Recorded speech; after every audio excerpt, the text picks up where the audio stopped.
Yes. All right, so my second question. So what can horror movies do now to absolutely shock you, if even possible? Oh shit. So Time. I mean, Kirk, it's a couple weeks in. You think you should be better? I got you. Go. All right.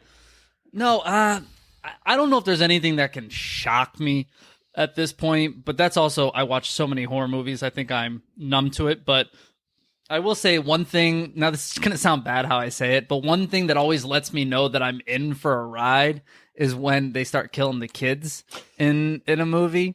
Then, like, I'm not saying I want to see kids die. Let's preface that. I don't need some headline out there, but They got to get rid of that plot armor. It ruins movies. But yeah, like, Sorry, once I'm not you allowed to see like no, I'm 100% with you. Like, there are a couple movies where you see like the kid die, and it is you just know, like, all right, if the director's willing to go there, where else are they willing to go? Jay, what do you think?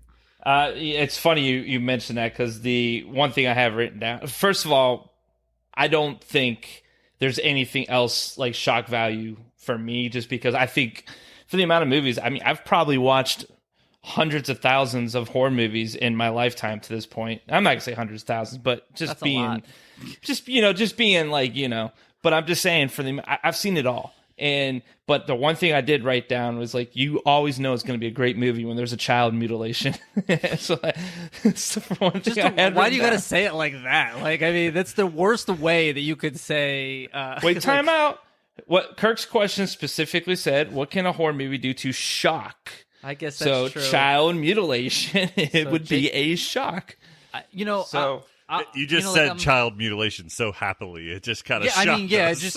it just rolled off the tongue. Like, I need to check the bedrooms of your house next time I'm there to see if, like, there's something going on. But Unbelievable. No, the only other thing I would say is I really like when they hold that scene one extra second longer than they should.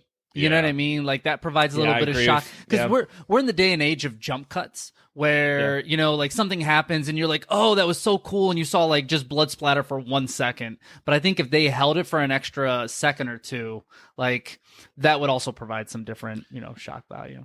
Yeah, I agree. Kirk, what do you got? Good example, kind of bouncing off what you just said, Mike. Pearl, there at the end. They held it on her face. Oh, that was so uncomfortable. Which is creepy. It's very with the smile and everything. Yeah. But so I wrote down 4 notes here. You guys got the first one, obviously. Kill kids. That plot armor's gone. You are then ready for the rest of the movie. I also put down kill dogs. I think that usually kind of awakens everybody. At least any animal, especially in a John Wick movie, right? Except cats. You can kill cats. Yeah. Well, nah, you shouldn't kill animals. I'm not a cat fan either, cats. but I don't think you should be killing them. I put this. It's a non-telegraphed, so it has to be very non-telegraphed, but a bad guy wins. That's a hard one to do, but it can shock.